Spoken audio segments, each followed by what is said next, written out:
And we are live. Welcome back to the Spooky Swap podcast. Spooky Swap, Spooky Swap. You don't get to shame my jingle and then sing it this time. I was waiting for you to do that. it. I was waiting for you to do it. No, because you shamed me last time. Oh. Well, welcome back to Spooky Swap, which is an offshoot of the Content Swap podcast, in which for the month of October, we are picking different themes each week, watching a bunch of movies in that theme, specifically only discussing two in which we assigned each other. But, you know, throughout the rest of the week, we watch a decent amount of movies in that theme. Aside from this week. Except for this week. That's a lie. We didn't really watch any movies except the ones that we were assigned because this week's theme was Eerie Aliens, and aliens just weren't fitting the bill for like October spooky vibes. You know what I mean? Yeah. I mean, I'm just like never in an alien movie. I come to realize I just don't care for alien movies. Wow. I mean, like scary alien movies or just any alien movies? Star Wars? I mean, but that's not like an alien movie, you know? You're not watching it for the aliens. You're watching it for the people. Okay. And like space shooters and sword fights. So movies with aliens that have a specific focus on the fact that there are aliens in it. Yeah, where it's like the whole purpose of the movie is aliens, you know? Like Star Wars, I don't even consider them aliens because it's like that's just humanity, you know? That version of humanity. Well, there's tons of non-human characters. Right, but I'm like, that's just the norm. So to me, they're not aliens because that's just normal. Right. Like when you look at Yoda, you're not like, that's an alien. Right. You're just like, that's my friend Yoda. Exactly. Yeah. Like that's just another species. It's like looking at a puppy. And I'm not looking at a puppy like, that's an alien. It's like, that's just another species of thing. Gotcha. That exists. Like maybe you could grab a drink with Yoda, but you're not going to grab a drink with, you know, the xenomorph from Alien. Exactly. Right. Got it. Okay, makes sense. Yeah. All right, well, that's silly. Okay, well, before we dive into this week's content, we like to provide a quick little update on things that are going on with us. Sometimes it's content that we're watching. It's a variety of things. So if you want to skip ahead to just the content that's in the title of the episode, we put the, what do you call them? Timestamps. Thank you. We put the timestamps in the description, so you can skip ahead there if you would like. Mm-hmm. But with all that being said, take it away. What's new with you this week? Yeah, not much. So we caught up on Jujutsu Kaisen, and it just solidified that Jujutsu Kaisen is my favorite anime. Like, I know there's so many anime out there, but for me, it's just my favorite. It's my top number one. I love it more than Attack on Titan. I love it more than Naruto. I love it more than anything I've seen. Yeah, we caught up on that last night, and I will say, because we were like 5 episodes behind, so we got to watch a lot of it all in one go. Mm-hmm. And it was just mind-blowing. So good. It was mind-blowing how much time and detail and love went into the animation. Like, I don't think I've really seen that many episodes of something that well animated in like one consecutive go, you know? Mm-hmm. Like some shows will have kind of their basic animation and then suddenly it'll be like, oh, this sequence is just extremely well animated. And this was kind of doing that in the first season, but then this season it's like, yeah, we're just going to do those well animated moments all the time. Mm-hmm. And yeah, it's very impressive. Highly recommend. Yeah. No, I love it. And I really want to like go back because we have been like watching it and like not consecutively. Like we've been taking really big breaks in between the episodes, and so I feel like I need to sit and just rewatch it all in like one go to get that cohesive story. And I almost did that while you were playing video games. And I was like, Last night? Yeah. I was like, I feel like he's gonna be mad if I do that, so I won't. Yeah, because I want to rewatch it too. I know, but I was so just like, I want to see it again right now. Like, I just am so in the mood for it. The opening credits, the ending credits are so good. The songs, like the visuals, it's so good. It's such a vibe. Yeah, it's the first time I've seen an anime do like lean into, I guess, the time of year that it's releasing its episodes, or I guess like what's going on right now. The event takes place on Halloween in the show, and it's kind of like, because it's a show that's about like curses and curse hunters or curse sorcerers. I don't know how you call it, what you call that, but jujutsu sorcerers, I guess. Because it's a show that's like that, it fit the October theme fits really well, and so it's like really cool that an anime is saying like, hey, we've got this big scary event happening in the universe that takes place on Halloween, but then we're also releasing the episodes over the course of the fall season. And I'm assuming it'll kind of like come close to an end around real life Halloween. And I just think that's a really cool concept. It's a really cool idea. It's not the first show to do kind of like a very spooky kind of thing, but it's certainly the first time I've seen an anime do that while releasing its episodes in a serial form during the spooky season. So yeah, it's really cool. Yeah. So because I really wanted to sit and like rewatch it, but couldn't, I was like really in the mood for anime, which has been very rare as of late. I am never in the mood to watch anime. And I kind of miss it. And so I was like, I want to watch something anime, but I'm also very, very sleepy right now. I don't want anything that's just like screaming at me through the TV. Because a lot of anime is just like a lot of screaming, a lot of intense emotions, intense feelings. Yeah. And so I was like, that's not what I'm looking for. So I decided to start Beastars again, like rewatch it from season 1, episode 1, because I was like, I remember this being like a pretty chill, like in the way that like their tone is always pretty, like, they're just talking like this, and it's kind of just like. What is Beastars? Describe it to the people who may Yeah. not know. Very interesting premise there. It is. So Beastars is basically a show about these animals who have like very human-like qualities. So they're like living lives as like humans would. So it's in particular, it follows these, like, I guess they're in high school, like high schoolers. And the whole kind of premise of the show is you have like carnivores and herbivores and omnivores, I guess, who all kind of like live harmoniously. And there's kind of like rules in place to ensure that that remains true.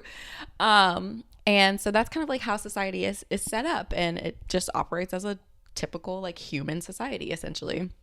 However, at this school, there is a animal who is attacking herbivores. And so because of the stereotypes of, what carnivore, I don't even want to say stereotypes, but like biologically what carnivores typically eat, which is meat, it like starts to play around with like, it's like racism, but like in animal format. So it's like you now have herbivores who are like, those carnivores, they're terrible, they're scary, they're like, they must be the ones doing this, like it has to be them, we're afraid.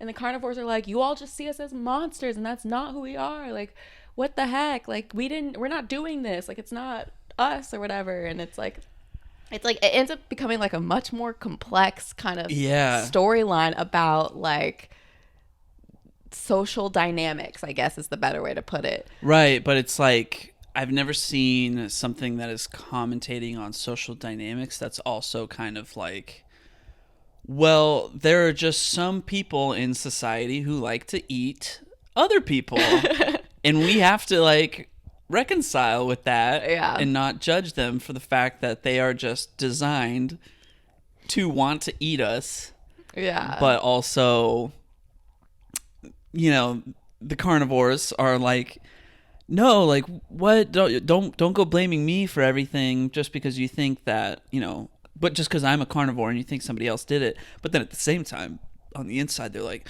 oh man, I would love to eat some meat, And so it's like they're interesting. battling because Yeah. it's like they have instincts, Right. And it's like, Yes, that's I what it have is. my instincts. Yeah.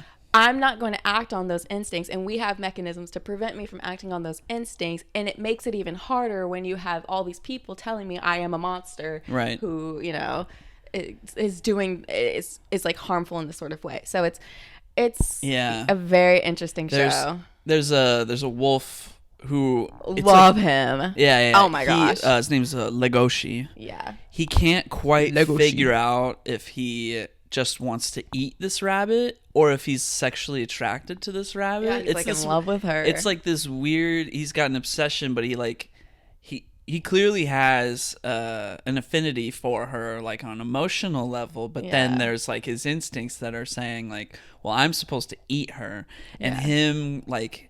Yeah, trying to navigate that emotional journey is just really interesting. Like, you're not going to get that from anything else. Yeah, it's quite the show. I know there's supposed to be a final season coming out pretty soon. Is it a right? final season? I thought you told me it was a final season. Maybe. If I said that, then probably accurate. Yeah, I think it was like a final season. But yeah, I picked that back up and was like, oh yeah, I forgot how good the show was. And it's a perfect like late night show.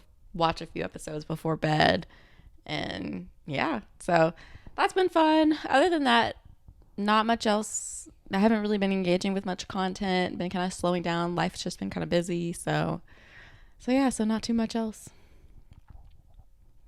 That's it. Nice. Yeah. How about yourself? Yeah, so in my case, I'll just go ahead and like update on games. I'm still kind of like trying to watch Clone Wars and One Piece, which I did not make a ton of progress on this week, so nothing really to say about that. As far as how my games are going, I played a lot of Sea of Stars this week, and I started to really kind of get into a rhythm with it and really enjoying it. It does feel like, like once you can just kind of sit with it and just kind of be in it, it does reveal itself to just be kind of like consistently entertaining. I do think the combat is getting like a little bit repetitive, but I think the story events are doing some really cool things that have me really interested right now. So I'm definitely enjoying that. But on the flip side of that, that's kind of complicating things, is that yesterday was October 20th, which was the simultaneous release of Spider-Man 2 on the PlayStation 5 and Super Mario Bros. Wonder on the Nintendo Switch, both of which are just like incredibly big, heavy hitter game franchises, just individual titles on their own. Both of them have a meta score that is 90 plus. So both are just incredible games. I've played a little bit of both. Both are very good. But I remember the last time I played, like when I played the first Marvel Spider-Man, I enjoyed it a bit at first, then got distracted by a different game, and then kind of came back to it later, and I kind of like lost that momentum, and I kind of had slightly lost like the investment that I had initially. So I think what I'm going to try to do is, since I started Spider-Man yesterday, I'm very invested in it right now, so I think I'm really just going to try and focus on like, this is the game that I'm primarily playing right now, and then kind of have like Sea of Stars as still have that be like the Switch game that I am playing, and more so kind of treat Mario kind of like this isn't a game that I focus on. It's just kind of a game that's there and in the background, and I can pick up and play whenever and slowly make progress on. And I think maybe when I finish Sea of Stars, then I might put more of like a singular focus on Mario. But I really, since Mario is like potentially could be played with up to 4 people or 5 people. I don't know what the exact number is, but because it can be a multiplayer game, I'm like, oh, okay, yeah, I'm not going to just dive in and try to do all of that right now because that's something that we could play together, and games that are really good that we can play together don't come out all that often. So I do want to take advantage of that and not just you know waste the opportunity. So yeah, big weekend for that, and like this new Martin Scorsese Killers of the Flower Moon movie came out this weekend. So it's just like yesterday was just a killer day of releases. It's pretty incredible. What a good weekend. Everybody wins. So yeah, that's my update. Nice. Yeah.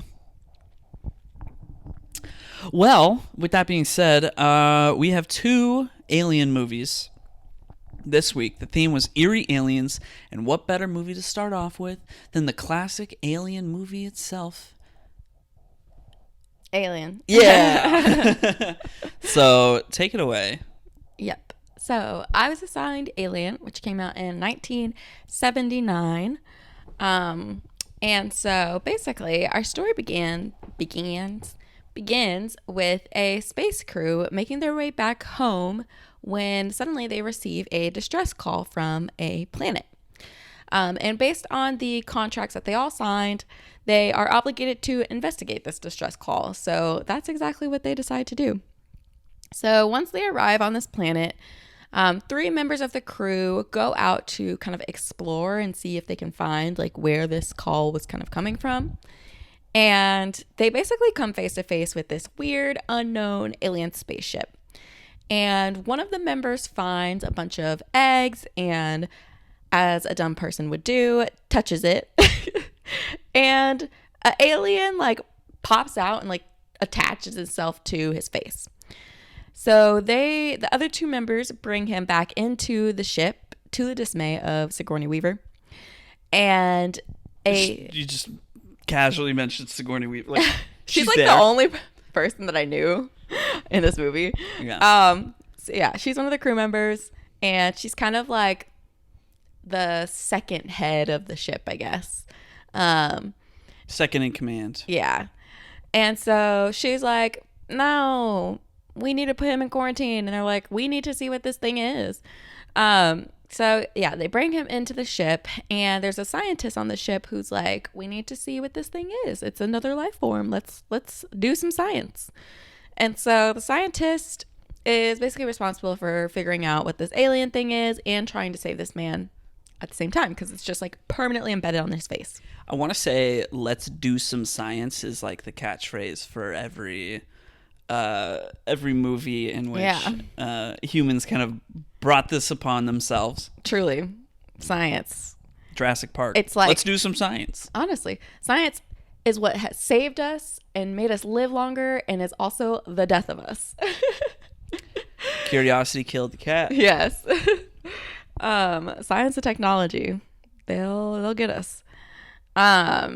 So eventually this alien that's attached to the guy's face becomes detached from his face, and it dies. So they're able to kind of like look at it safely. And the guy who it was attached to seems to be pretty okay until one night he's eating dinner and starts to like kind of have like a seizure-ish kind of reaction. Like some convulsions. Yeah. And sorry, I don't mean to laugh. All of a sudden, a like baby alien just rips out of his stomach and runs off. And that scene was kind of funny looking. The way the alien just like ran off. The way it ran off was like hilarious. Was pretty funny. But everything I think before that, especially for like 1979, it looked pretty gruesome. Was pretty gruesome. Yeah. It was pretty gross. I have some details on that later. Yeah. So this is when you're like, uh-oh. This is where the movie takes a turn. So, of course, chaos ensues. Now the ship is overtaken by this baby alien who, within like, I guess an hour, is now fully grown, and has a giant ugly head. And the alien pretty much takes out the whole crew But Sigourney Weaver, by the end of the movie, manages to successfully throw the alien out into space and escapes on like a little ship with her cat. And all is well, at least for now, because I know there are sequels to this movie. So clearly, we see more aliens. So yeah, so that's pretty much the whole movie. I skipped out on some of the details there, but you all can watch the movie. I'm sure we'll talk about it. Yeah, I mean that's basically what happens. Yeah. Alien gets on the ship, takes them out one by one. Yeah. Although there is the science officer turns out to be an android, but yeah. Yeah. I don't get that part. Honestly, I thought the movie was just I know. I didn't love it. I didn't hate it.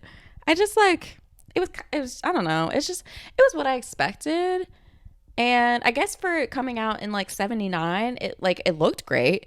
But would I sit and watch it again? Probably not. Like I don't care. I didn't care about it enough to watch it again. So yeah, I thought it was just okay.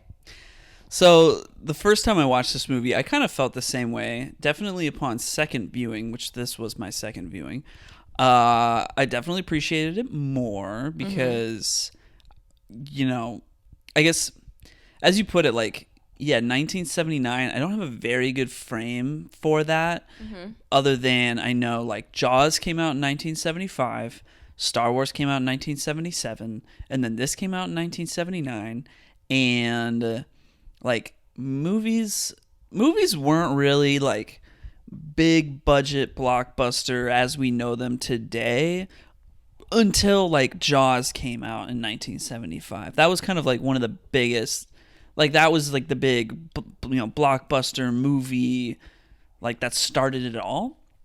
So with that in mind, it's like, oh, and this came out 4 years later. And just kind of looking at like the production and the budget and just kind of how big and small they do things with, like big space set stuff, but then like the story of the movie is actually kind of like very contained in small space. But it does a lot to kind of not just say, hey, this is a world in which people are traveling through space, but it's also trying to like expand its own world in very subtle ways, like how they have this ship computer that kind of tells them what to do, how the science officer is actually a droid that was provided to them by the company that they work for. It's like they're not just some crew that like is on a ship. They're not like a Space Force crew that works for the government. They're like a mining company, or they're a ship that works for a mining company, and they're transporting, like minerals for this company. And it's like, yeah, the science officer is actually an android, was provided by the company, and it's like he's got his own incentives to try and like, when he finds out that, yeah, there's potentially alien life while they're like traveling through space, his whole directive just becomes like preserve the alien life for the company. This supersedes the crew's safety at all costs.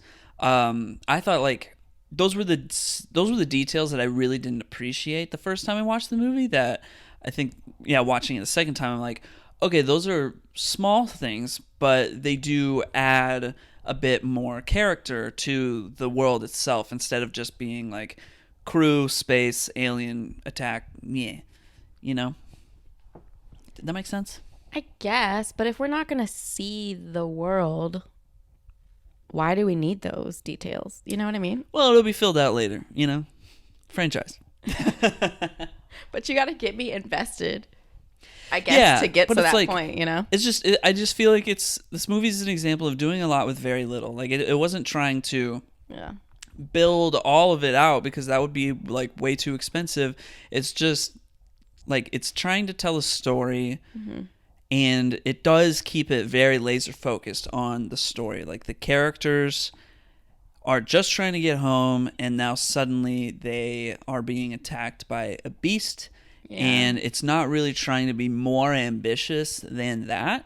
Yeah. As a viewer, that's all you're really supposed to care about. But it does kind of like lay the groundwork to expand itself for future movies. I guess I just like would have found it more compelling if the scientist wasn't a robot, but but like he was behaving like that just out of his own self-interest, and like his own. Yeah, like if like the scientist just had like a dark side, and was like, oh, I want to like reap the benefits, and like maybe I'll get paid extra money, if I do this thing, and like I'm willing to, out of my own terrible morals, to throw everyone under the bus. Well, versus like I'm a robot.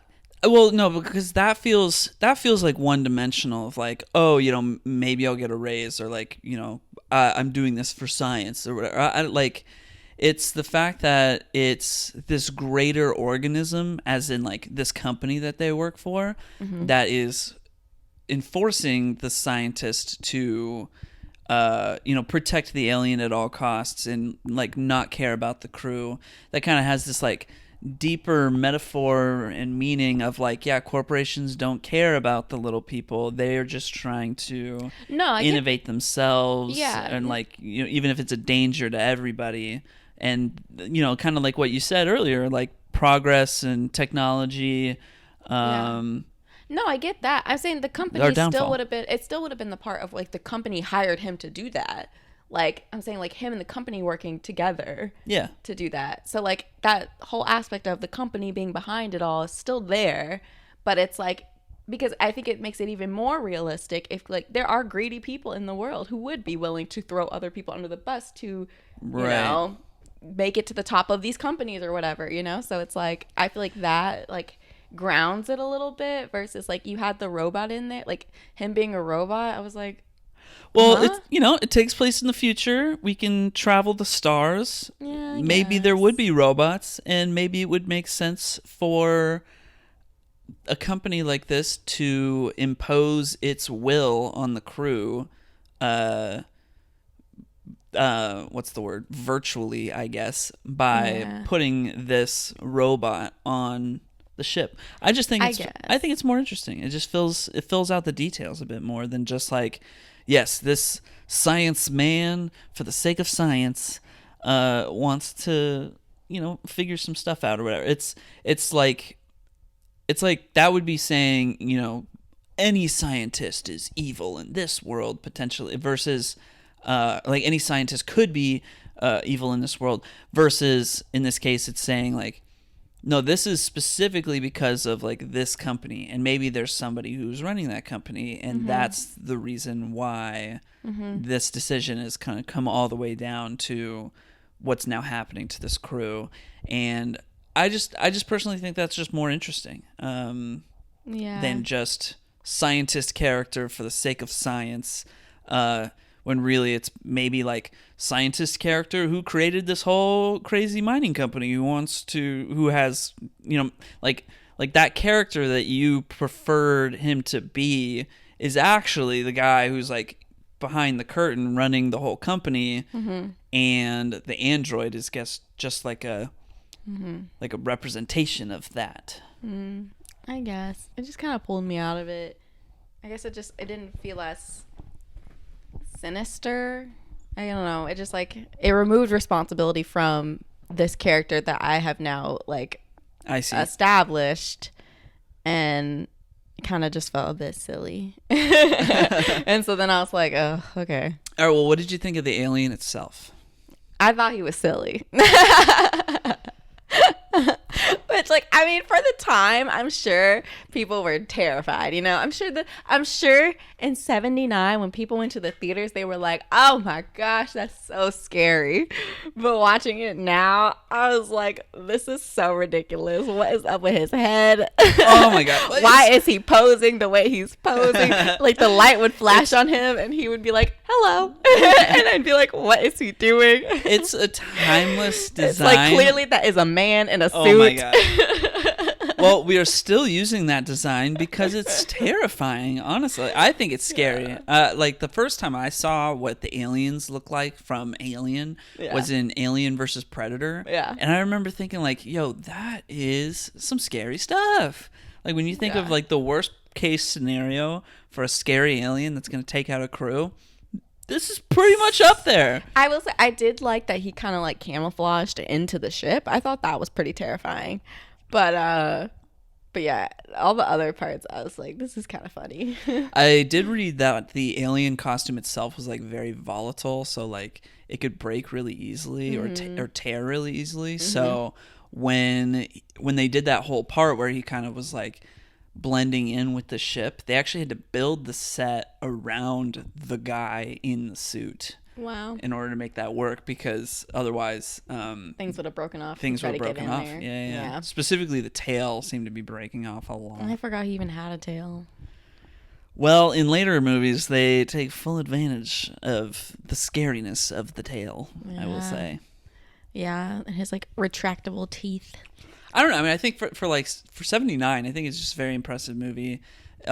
It is smart about not just showing you the alien in like one full shot. Like it's you're never really seeing the full thing, because especially in like 1979, it probably would have made it even more hokey looking if they had done like the full body at the time.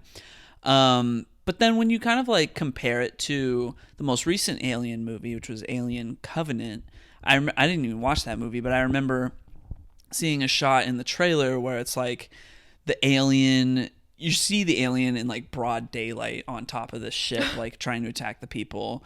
And it just doesn't like, I mean, seems like it would be weird. It's kind of scary, but like at the same time, it just gets further away from like the original point of the vision of the franchise.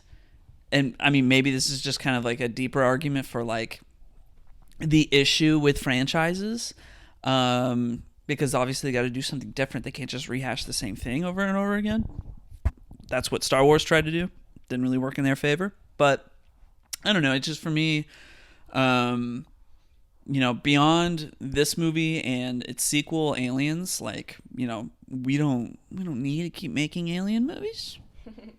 We can make new alien movies. Well, okay. Any other specific thoughts about this movie? No. Okay, well, I will just go ahead and give you some facts. So, this movie won the Oscar for Best Visual Effects. That is the only Oscar that it won. It might have been the only one that it was nominated for. This movie is ranked on IMDb. Where would you think that it's placed?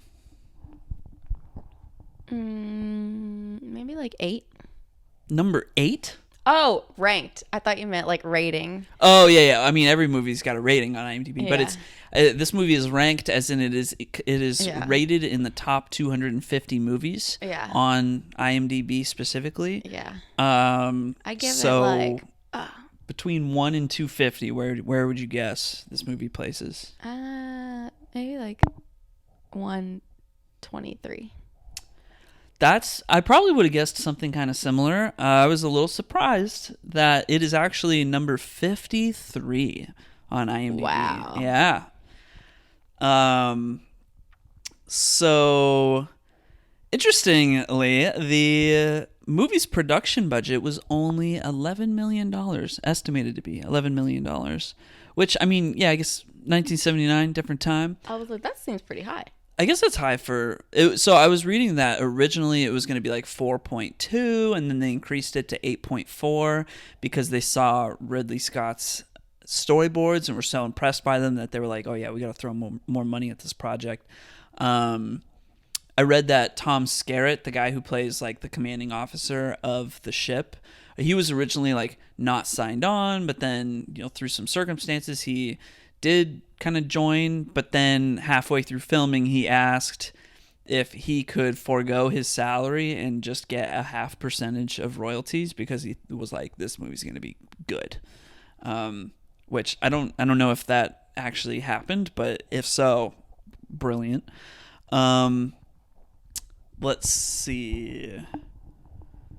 What else do we have on here? The original cut of this movie was going to be 192 minutes, which I think, like, thank God it wasn't, because it's like a full 2 hours. but the movie doesn't even really pick up like with the alien threat until halfway through the movie. Yeah, it's a bit so slow. it is very like the first hour is I fell very I, like, slow. fell asleep You fell the first asleep. Yeah, we time. had to watch Yeah. this in 2 sittings because you fell asleep before they even left the planet. And I do. Upon rewatching it, I'm like, yeah, maybe that could have been like half as long. Yeah. And still maybe had the same impact, but I do get the idea of like, yeah, establish the characters, establish the relationships, But that's the thing is like, and make the second half scary because now we're killing them all. But yeah, I don't know. That's the thing. It's like spending time establishing the characters. I couldn't tell you any of their names. Like, I know Parker. There's Ripley and Parker and Brett. Like, One of I them's name is couldn't. Brett. And like 3 of them, I can't distinguish between the 3. Like, I'm like, I really didn't know half of them. Yeah, maybe if They died, like, and I was like, cool. That was dude number 3. yeah, I guess maybe if they had like spent more time fleshing out the characters themselves and making them into like likable people. Yeah, like you really don't get their personality either. Like, there's another woman on the thing. You didn't even like her. Yeah, I didn't like her. But like, you really don't know anything about her. All you hear her is like, you only hear her whining every once in a while, and I'm like, girl, you signed up for this trip. Why are you whining? Like, why are you complaining? And so like, there's really very few characters you truly know anything about, but yet they took so much time to get into the action. What were we doing? Listen, we were watching Sigourney Weaver press buttons. That's what we were doing. Yeah, we watching did make her a lot literally of press buttons. the set design is very impressive, but at the same time, it's like you see all these flashing lights and little doodads, and you're like, Yes, I was like, cut it out. Yeah. Cut it out. I'm too old for this. Especially now, like working as a user experience designer, I'm just like, I look at those types of interfaces in like science fiction. I'm like, that's useless. What does all that do? Nothing. Yeah. What for? What's all that? Yeah. So it is interesting to look at it from that lens. All right, some interesting, some other little tidbits. The original draft of the movie was called Star Beast. Well, I'm glad they changed that. Yeah. It was originally called Star Beast, but then the writer saw how many times he used the word alien in the script and was like, yeah, it seems like the more appropriate title. But also it was a noun and a verb, or sorry, an adjective. I was like, a verb? To alien. I'll alien you. Yeah. No, it was a noun and an adjective simultaneously. He was like, yeah, it's a good title. Now, Sigourney Weaver was one of 2 potential female leads under consideration. The other female lead that was under consideration was actually Meryl Streep. Wow. I'm glad they did not go at Meryl Streep. Yeah? Yeah. Why? I don't know. I just feel like Sigourney Weaver did a great job with this. I mean, I think Sigourney Weaver probably was the right choice, but also, how could we possibly know? Because if Meryl Streep had done the movie, and maybe Meryl Streep would have been in just like totally different types of movies and would have built up a completely different image of her in our brains. And I don't know. I don't know. Who's to say? I know. I don't know. I just never, I mean. Knowing what I know about each of them now, it's like, yeah, Sigourney Weaver, obviously. Yeah. I feel like Sigourney Weaver's such like a sci-fi queen, Because of this movie. Yeah. Well, that's true. Yeah. So there you go. Yeah. All right. The rest of these facts are mostly just kind of like miscellaneous facts. So they didn't release any images of the alien prior to release. You had to go see the movie if you wanted to see the alien. Smart. Which I think, yeah, very smart idea. I wish movies would do that more these days. Now it's like they show you the monster to try to get you interested in the movie. But then you kind of like the best parts, like the big reveals, are taken away. Well, I feel like A Quiet Place they didn't show you the monster. Oh, that's a good point. All right. And A Quiet Place was terrifying. Yeah, kudos to A Quiet Place then. Yeah, all right. Like I can appreciate a movie that is doing like a monster thing that's original, never seen before, and not showing you what the thing is and the marketing, and you have to go see the movie. Yeah, that's like the whole purpose of like Bird Box. Well, I was gonna say Bird Box. Well, see, the thing about Bird Box is like I was left feeling unsatisfied with the fact that you don't see them at all. Ever. Yeah. You saw drawings. Remember that guy made the drawings? I don't remember the drawings at all. You know, No. that guy was like making drawings, and I remember those drawings were terrifying. I was like, I don't want to see it. Yeah, I don't know. need to see Like, it. I did enjoy Bird Box, but yeah, I don't know. I was hoping to see a reveal that just never happened. I kind of like that you never got it. I like that, like, unsettling, like, I'll just never know. I'll never know what they were looking at. It felt like The Happening. Did you see The Happening? No, I've never seen It's that. atrocious, terrible movie. But like, you don't really know what caused the happening or what the happening was. It just happened, and it was. It's like a Master of None, where he's like, the sickening is happening. It just leaves you so unsatisfied because it's like it's there one moment and then suddenly it's gone, and it's an amorphous thing. Yeah. Like their theory in the movie is that it's the trees. But it's kind of fun because then you can concoct your own. You can use your own imagination, your own creativity to decide like what it is you want it to be. Yeah, that's true. Look That's up Bird true. Box guys' drawings because you'll see it. I'll be sure to look that up. All right. What are some other interesting facts we've got here? Okay, so when the alien first bursts out of the guy's chest, it's like this dinner scene. I think that is a great scene, by the way. Because, that was my favorite scene of the movie. Because like it's. Was it his chest or his stomach? I think I said stomach. It's fine. It shoots out of his chest or his stomach. I don't know. It shoots out of him. His torso. And yeah, that's definitely the best scene in the movie because it's like this moment where, you know, everything's kind of been like fine. It's like, yeah, we were afraid for him, but it wasn't kind of like big scary moment. Yeah. And that was the first moment where it was kind of like something is seriously wrong. And then by the end of it, you're like, and now things are now not going to be the same. Yeah. And I thought that was really cool. You know what the through line between our movies are? Aliens in people's stomachs. Was there an alien inside? Oh, yeah. All right, we'll get to that. I have a lot to say about our next movie. So anyway, when it bursts out of John Hurt's character's chest or torso, there's kind of like, you know, his guts all over the place. So those guts were actually animal guts. Like real animal guts? Animal guts. And that seems unsanitary. And the cast the cast was not told that it was going to be real animal guts, nor were they told how much blood there was actually going to be or in what direction the blood was going to go in, because they really wanted to capture this like sense of terror and just being absolutely horrified and getting that real reaction out of the cast, which is like just would not fly today. Because the blood went all over that girl's face. Yeah. I mean, well, that blood might have been fake, but it's like, but you know, like when you're looking at the guts, like that's real guts. Yeah, that doesn't real seem animal sanitary. Guts. Oh no, but hey, oh my god, I don't know, Hollywood '79. Yuck.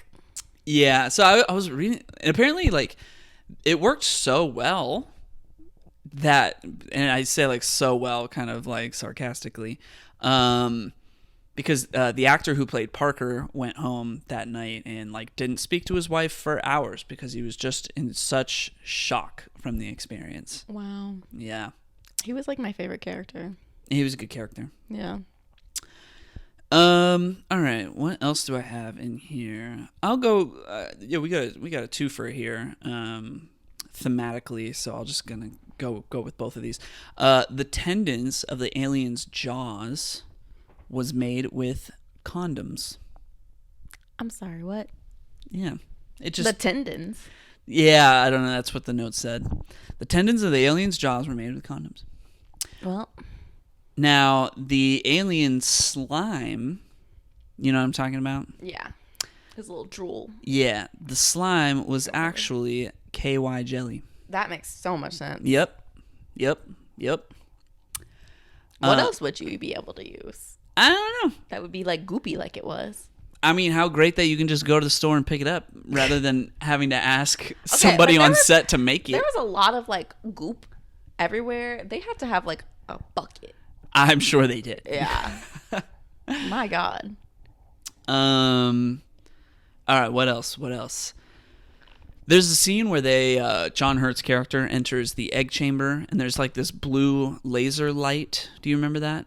It's kind of like it's this laser light that's like perfectly horizontal and kind of like goes under it, and it's a really interesting effect. You're like, whoa, how is that even possible? Like, how it's a really cool light effect. I don't remember.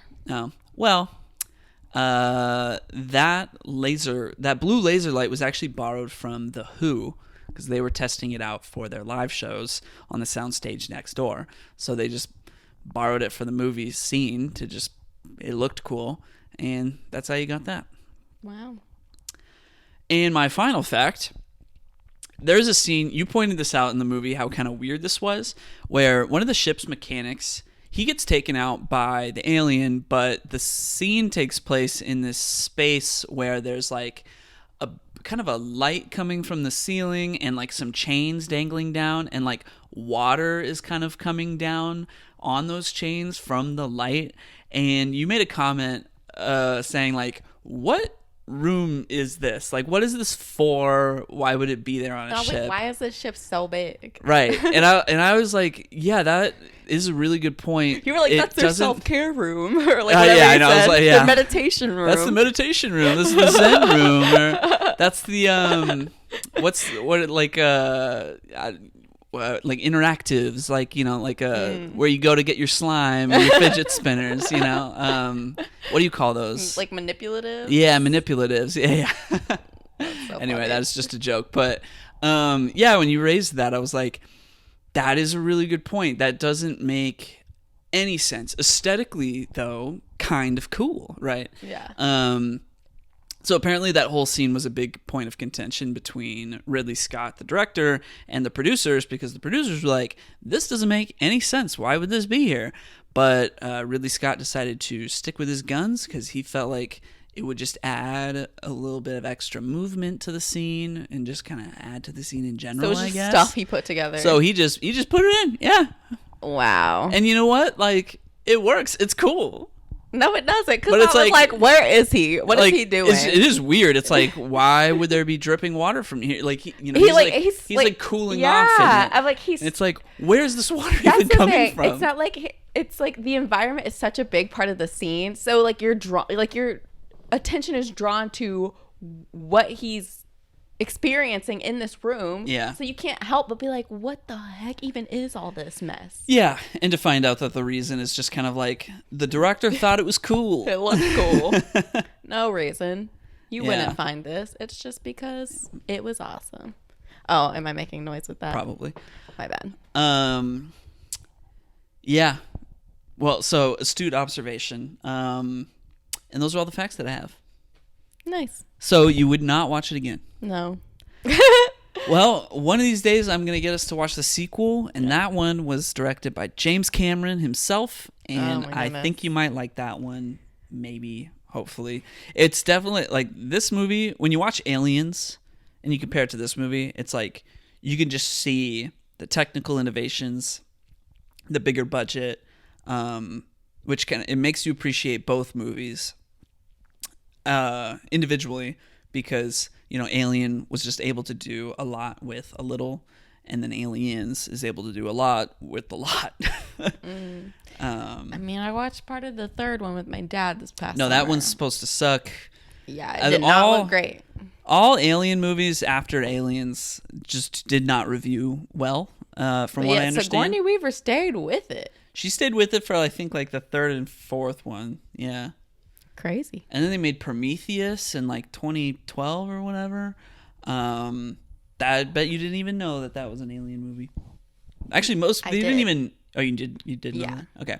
Well, a lot of people, they didn't advertise that movie like an Alien movie. It was kind of supposed to be this big, like, whoa, Alien. The reveal. Yeah.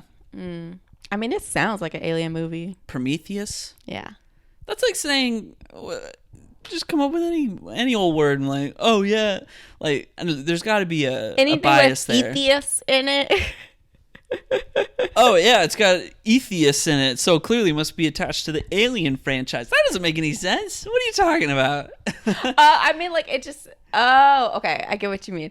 You mean in the Alien franchise? I thought you meant it's an Alien movie. I was like, yeah, it sounds like an Oh Alien no, movie. yeah, not Prometheus takes place. Why would I be bringing it up if it was? I'm just saying, I hey, don't this know. random alien. No, Yeah. it takes place in the Alien. I don't know. Franchise. I thought maybe Sigourney Weaver was also in Prometheus. Oh, my And so bad. you were Yeah, saying yeah. like, oh, and then she made and then they made Prometheus, and so then I was Oh like, no, yeah, no. Prometheus. Yeah. Takes place within the Alien Alien, universe. Okay. Yes. Got you.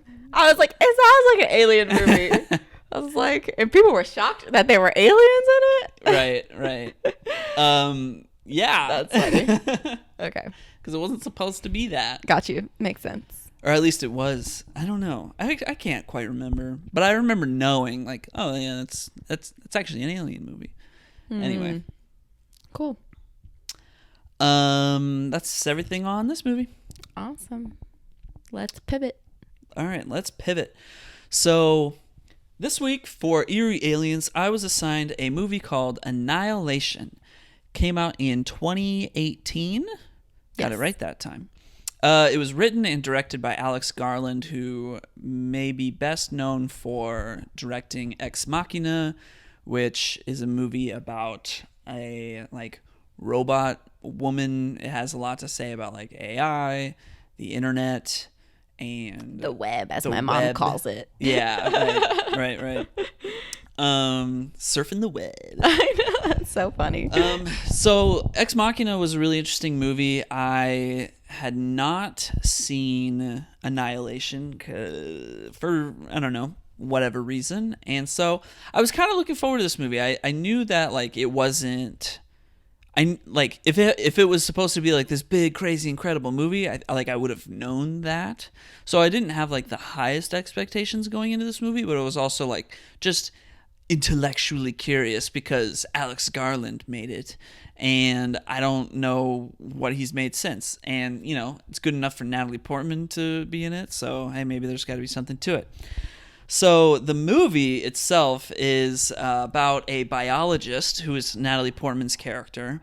Her husband, played by Oscar Isaac, he's in the army, and he goes on a mission, and he doesn't come back till randomly one day a year later.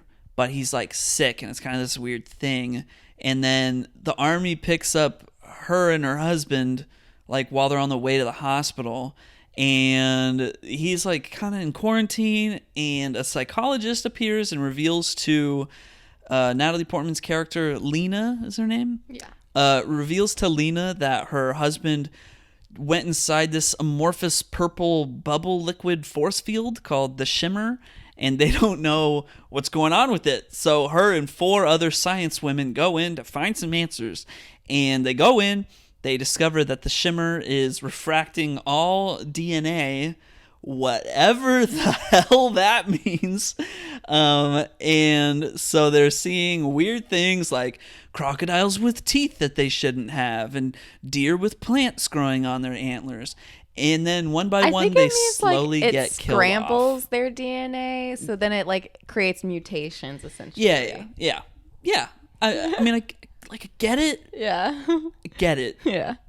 I'll come back to it though. Yeah. And one by one, they slowly get killed off because it's affecting their DNA, and there's also like some crazy dangers out and about. So the first 2 to get killed actually get killed by the same thing, which is this like big man bear pig, and it's like one of them gets killed.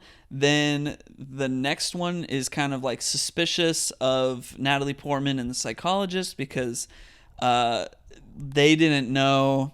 They knew that they were going in, and that this soldier was the only person to come back out, which is like Oscar Isaac, her husband, Natalie Portman's husband.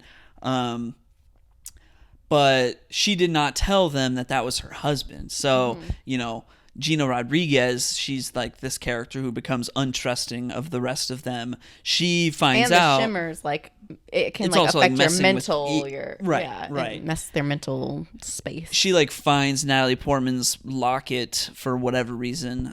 She just decided to go snooping while she was sleeping, I guess, and finds the picture of Oscar Isaac, and so then she becomes like not trusting them, and she's like, you know, we didn't see the man bear pig, but you know, the psychologist and Natalie Portman are saying that it killed her. Did you guys actually kill her? But then she hears like the scream of the woman and like is like, oh, I'm coming to save you. But then no, turns out the scream was coming from the man bear pig, and like it ends up eating her, or not eating her, but it ends up like killing her. And yeah, and then like I don't know, they find some trees in the shape of humans, and Tessa Thompson's character turns into a tree, I guess. Yeah, and like they're the whole time they're trying to make it to the source of the shimmer, like within the bubble force field. And so Natalie Portman and the psychologist, like they make it to the shimmer, and it's inside this lighthouse, and she discovers that her husband, she sees like a video camera in this body and kind of figures out that like her husband actually probably died, and that the husband who came out was probably a duplicate of him. And but then she like goes inside the lighthouse's booty hole and finds the I don't know how to, I mean, you described it as that, and that's I didn't know you were gonna say that I think I was going to say it on the podcast, but like for all intents and purposes, that's what it looks like. That's the best description. That's what it looks like. Go watch the movie and tell me what else I should call it. Play that Magic School Bus like meme video. Yeah.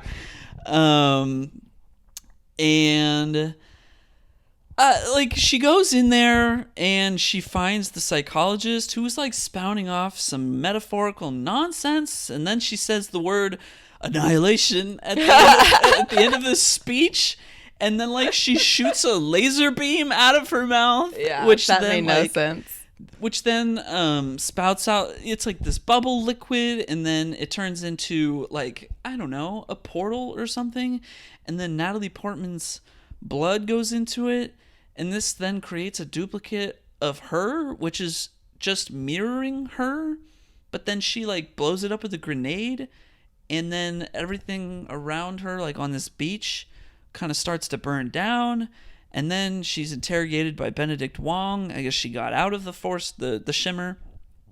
And she goes up to her possible husband's duplicate. And then it's kind of just implied that maybe she's also a duplicate, and neither of them might be real. And that's when the movie ends. So, what did I think about this movie? I thought this was a mega dumb movie. That's fair. I thought this was a bad movie. Clearly a lot of work went into all of it, you know. Yeah. There are parts of it that are like, you know, that's very well made. The visual effects are great. You got some big actors here. You know, some thought went into the writing, but it doesn't feel like enough thought went into the writing. Or maybe that's the wrong approach. I think maybe way too much thought went into the writing. I think this movie kind of like, is like overwriting itself, because like it's building up this like, I don't know, laws of the universe, like the rules within this movie, the confines of this movie, right? Mm-hmm. And it just makes it way too overcomplicated to really be able to say anything. Like when you look at Alien, for example, it's like space crew picks up an alien becomes threat, they get picked off one by one, and they try to survive. And it's like it is such a simple premise. I don't need to think too hard about it. It's all there and very easy to understand. And when I watched Annihilation, I felt like there was just so much going on in this movie that I did not understand. and I don't know. I got the sense that like maybe the movie wanted me to understand, or maybe the movie wanted me to dissect and try to understand, but I didn't get the sense that if I tried to spend the time dissecting what it all meant, that it would be a worthy use of my time, and that the answer that I found at the end of that road was going to be worthwhile or satisfying in any way, shape, or form. It's just trying to do way too much, and I think they really needed to like scale back whatever kind of artistic commentary they were going for, because I think in the end it just kind of came out like a bunch of nonsense mumbo jumbo with absolutely no deeper meaning other than like, you know, or if there is a deeper meaning, it's making me feel like I'm too dumb to understand it. And like, I really, really dislike those kinds of movies. Mm-hmm. So what do you think? Yeah, I think that's totally fair. I think I watched this when it first came out. I thought I saw it in theaters, but I don't think I saw it in theaters. I think I ended up watching it at home. I think I streamed it at home like shortly after it came out. Sure. Okay. But anyway, all I remember the first time I watched it is I was like, what?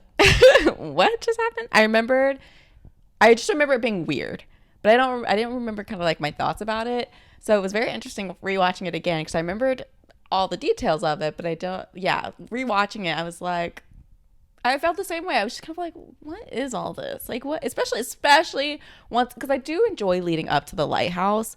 Once she gets to the lighthouse, I'm like, this is absurd. Like, when the little laser comes out of the woman's mouth, I literally was like, that's dumb. Yeah. You said it out loud. I was like, I'm gonna reserve speaking my thoughts on this for the podcast, but this is the dumbest thing I've ever seen. Yeah, I couldn't hold it in. I was like, this is the stupidest thing I've ever seen. What am I looking at? What is she even saying? Right. How did she even get there? I know. So that's fair. And I think that's kind of the consensus among people. So I have some facts if you're ready for facts. Yeah, go ahead. Well, so first of all, this movie is actually based on a trilogy, a novel. So the trilogy is called the Southern Reach Trilogy. It's by Jeff Vandermeer. And so this is the first book of that trilogy, of course, called Annihilation as well. Okay. But the director, Alex Garland, as you mentioned, decided not to reread the book, I guess, when creating the movie. So he decided he wanted to adapt it like a dream of the book. So I have no clue. That is like the dumbest thing I've ever heard. Like that is a bad call for a creative to make when they're deciding that they want to adapt something. But like, hey, I'm going to take that thing and I'm going to turn it into a dream of that. Yeah. That is the stupidest, most pretentious, overconfident idea I have ever heard. Yeah. If I was in his circle, I would have been like, don't do that. Yeah, I have no clue how close this is to the novel. I didn't look too hard for like additional facts on like whether or not this was really close to the novel, what the author thought about the movie. I don't know, because I feel like the author would have to be involved somehow. Right. So I can't imagine it would drift too far from the book. But yeah, I don't know. I have no clue. I think there was some really cool ideas, like that whole scene inside the lighthouse where the alien duplicate is kind of like mirroring her every move. Like that's a cool idea in concept, but it has to be properly executed in order to pay off to the audience in any kind of way. And in this case, it was just kind of like portrayed as this, I don't know, it was all just too like ephemeral and it just didn't feel like there was a reason behind anything other than to just kind of trip you out for a few minutes. Yeah. And like, that's when I think about the lighthouse sequence of this movie, I'm like, that's probably the one part of the movie that I would be most likely to rewatch. Yeah. But not to rewatch out of like the impact that it had in the context of the movie, but just to rewatch because like it has some really interesting visual effects going on, and it's very confusing, and it's like something that you would put on in the background looping with like no audio. Like, I don't know, if you're trying to like entertain your guests at a party or like Like in the background of a rave. Yeah, exactly. Yeah, like Yeah. you're at a rave and it's like, oh yeah, I'm going to play this 10-12 minute sequence from Annihilation in the background at my nightclub or whatever, and people are going to be like, whoa, this is crazy, man. And like, that's it. You know, that's the most that I think that you could possibly get out of this. Yeah. So it's funny hearing your thoughts because this next fact is basically everything that you just said. Oh. So this movie tested poorly when it was screened. Did a test screening. Yeah. And so there was a financier at Paramount, David Ellison, who was extremely concerned with the film because he felt it was too intellectual and too complicated. And he demanded that the producer and the director make changes so that it appealed to a wider audience. And some of those changes included making Natalie Portman's character more sympathetic and changing the ending. And the director and producers, the producer is Scott Rudin, refused to alter it. And there was like a lot of conflict between the producer and David, who is this person who was funding the movie. So much so that when distributing the film, a deal was struck so that Netflix would actually be the ones to distribute the film internationally. So Paramount distributed the movie in the US and in China, and then Netflix handled everywhere else that it was distributed. Interesting. Yeah, I mean, that, I don't know, that almost kind of gives me like some hope that there are producers in Hollywood that have taste, who can recognize, like, I don't know, hey, this is a bad idea. I mean, I'm all for like giving the directors the opportunity to execute on their creative vision.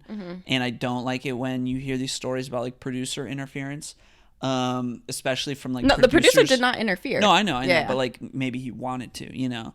No, he wanted to back the director. It was the person funding the movie who was okay. Well, the person funding the movie, by the sheer act of contributing as a funder of the movie, is a producer. Yeah. So that's what I'm saying. Yeah.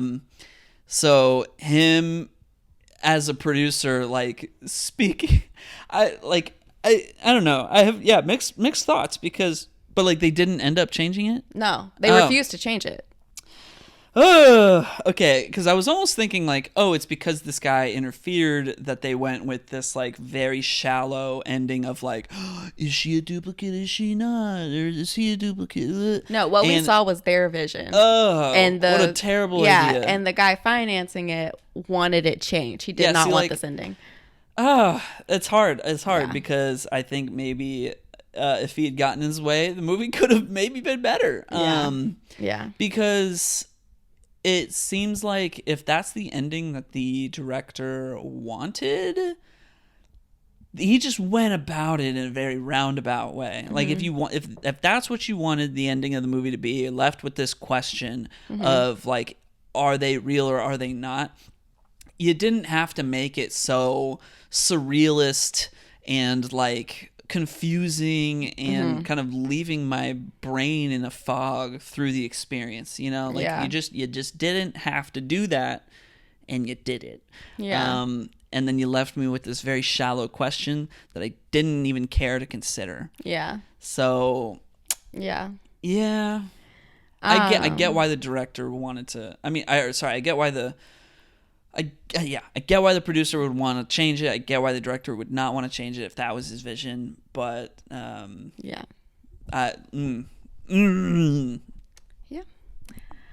another fact. So Oscar Isaac filmed this movie simultaneously as he was filming Star Wars Episode 8. And they were on adjacent studio lots. So he used the same trailer for both films and would film scenes for both movies on the same day. Wow. I mean, he didn't have much lines in this movie. He didn't have very many lines in this movie, and his role wasn't that big in Star Wars Episode 8 either, so... Yeah. I love Oscar Isaac. Seems doable. Yeah. So, prior to the release of this film, there was some criticism for casting Natalie Portman and Jennifer Jason Leigh, who plays Ventress, as the characters who they play, because apparently in the books, those characters are described as Asian and half Native American. But Alex Garland explained that none of the five... This isn't going to end well.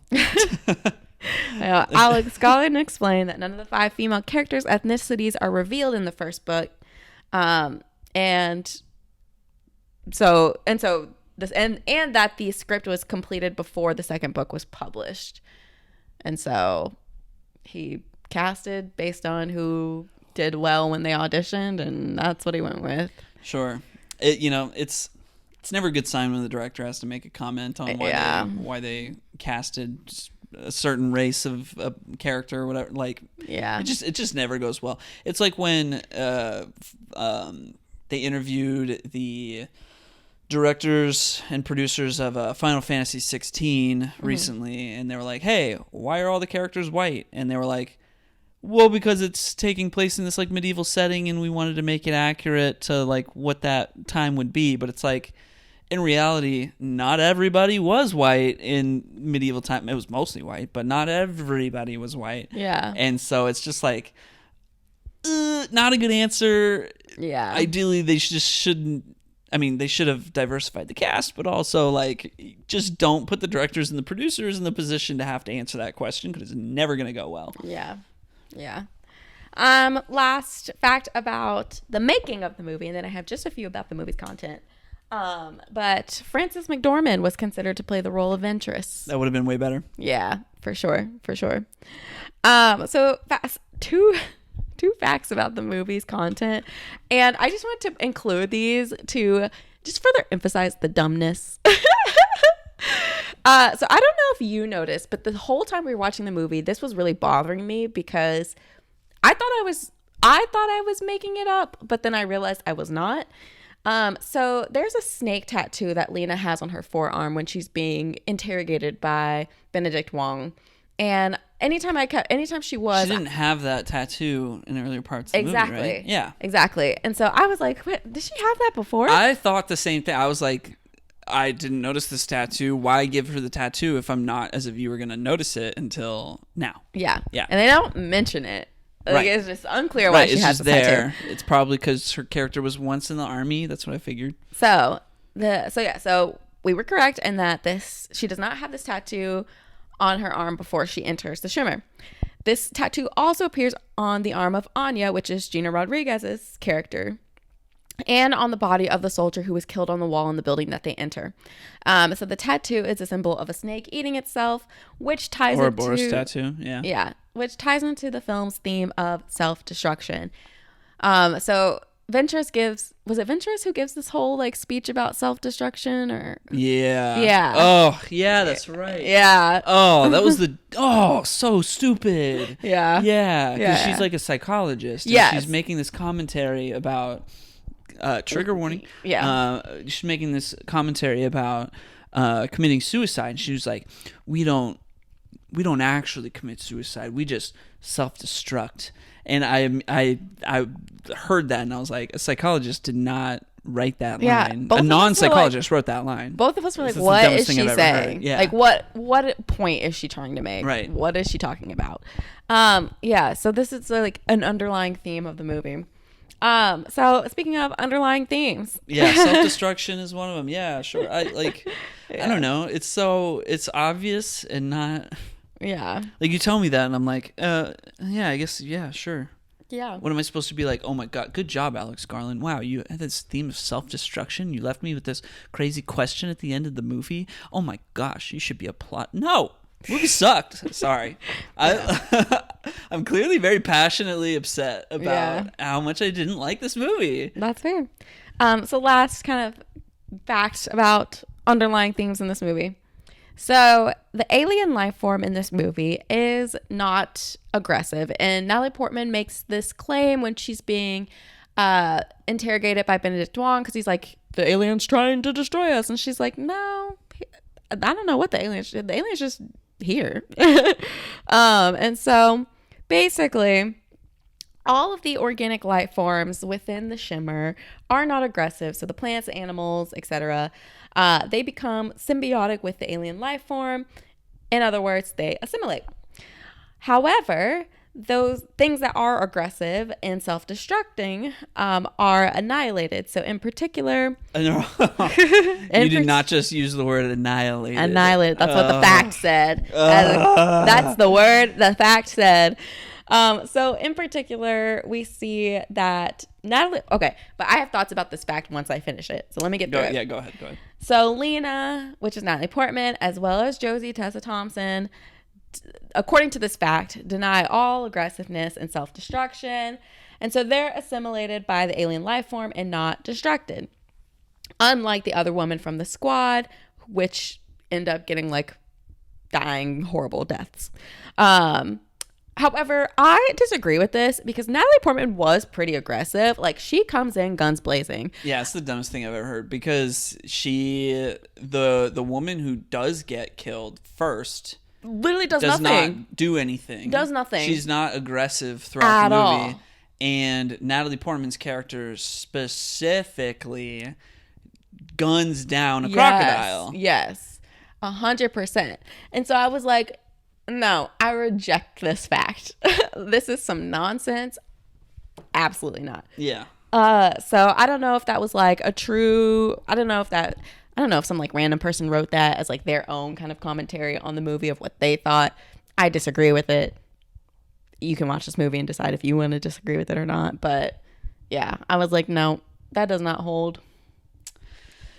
Yeah. When we were watching it, I was thinking like, okay, I think maybe 65% of people that watch this movie are going to think that it's dumb.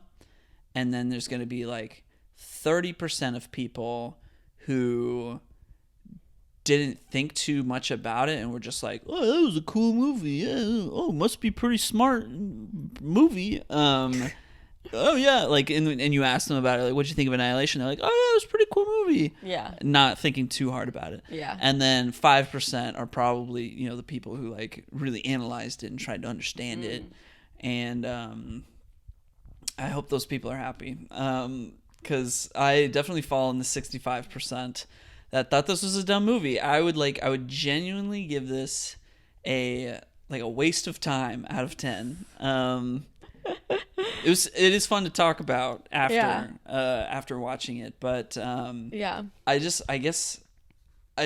hoping for something so much more. Yeah. And I feel like I think like on IMDb I think it has like a 6.8, and I feel like that 6.8 is only earned by the movie's visuals because and maybe some of the Natalie Portman being in it, Oscar Isaac, because I do genuinely feel like this is just like one of the worst kinds of movies where it's like clearly so much effort is being put into something that is ultimately like a nothing burger.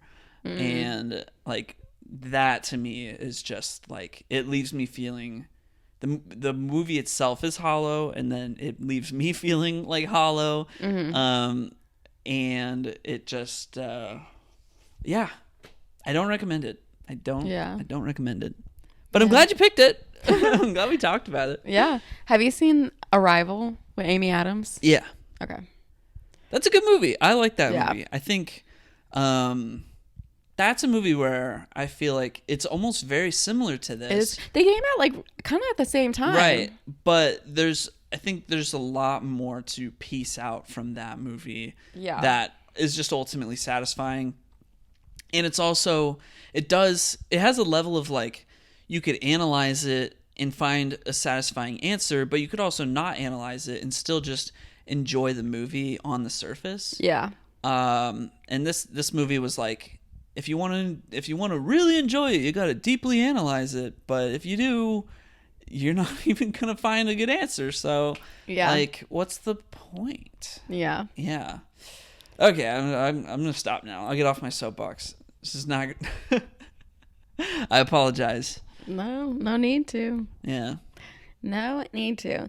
Well, should we go ahead and do assignments for next week? Yes. Take it away. What is the theme? The theme for next week is haunted houses. Ooh.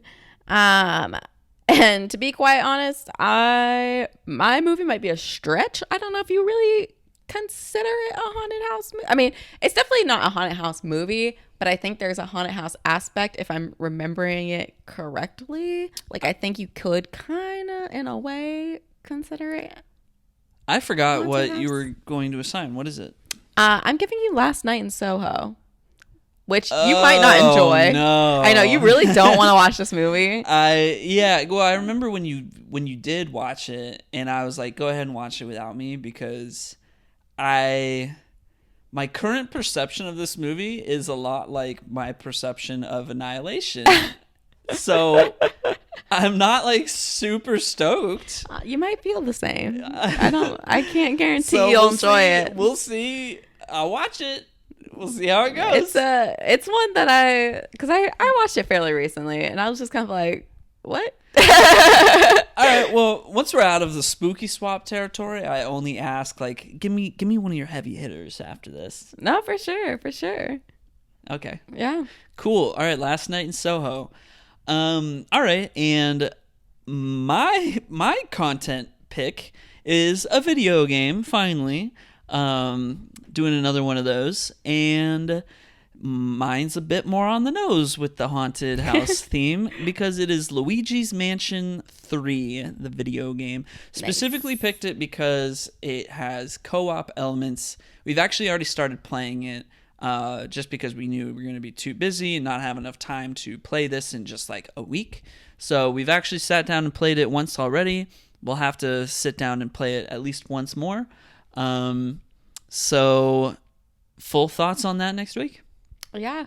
If anyone wants to know the other movies that I hopefully will watch, I will be watching the old Haunted Mansion as well as the new Haunted Mansion, which people have actually told me they enjoy the new Haunted Mansion. Yeah, I'm interested in it. Yeah. Monster House, which is like one of my favorite movies, and I've been so excited to finally get to this week to be able to watch it. Solid. Casper, Beetlejuice, which I watched Beetlejuice We just earlier. watched I know. Beetlejuice, So yeah. I don't think I'm gonna watch it. Is there a Beetlejuice 2? There's supposed to be. I thought it was gonna come out this year, but I guess not. I thought they were most definitely making it, right? Oh yeah, they're making it. Okay. But I thought Maybe it's just I not just out don't know yet. when it. Yeah, I don't know when it Okay. comes out. And Coraline, which I did watch Coraline earlier this month. this so year? Oh, I this don't know. month? I think I watched it last month. I might You watch did. it, but I might watch it again though because I wasn't fully paying attention. And you can never get too much Coraline, which Coraline's also a stretch for haunted house, to be honest. But No, it's a pretty haunted house, I think. yeah. Beetlejuice 2 expected September 6th, 2024. It is in production, and Jenna Ortega is going to be in it. Who else? Winona Ryder will be back. Catherine O'Hara will be back. Oh, Michael nice. Keaton will be back. Nice. Monica Bellucci will be in it. Justin Theroux will be in it. Willem Dafoe is going to be in it. Wow. All right. And And Tim Burton is going to direct it. Alec Baldwin's not gonna do it. No, he's not. He is not listed. Neither is the What's her name? the wife in Yeah. the original movie. Yeah. Nope. So they're not doing those characters, but Gotcha. because Winona Ryder's character, she's Catherine O'Hara's character is her mom Stepmom. or stepmom. Okay, Yeah. so yeah, I guess it makes sense to keep both of those characters. Maybe it's just going to be in a different house, or I don't know. Maybe their ghosts moved on. I don't know. I don't know. Maybe it is them who die, and they hire Beetlejuice. Mayhaps. Beetlejuice. Oh, whoa, whoa, why'd you do that? Whoa, whoa, whoa. You're so silly. I used to be so terrified of Beetlejuice. He scared the heck out of me. I was like, no, I don't want to watch thought this movie Beetlejuice. was fun and silly. Oh my god, I did not want to watch Beetlejuice when I was a kid. All right, that's all we have. We'll see you in 1 week. Yep. Have a fantastic week and stay spooky, y'all. Yep. Bye. Bye.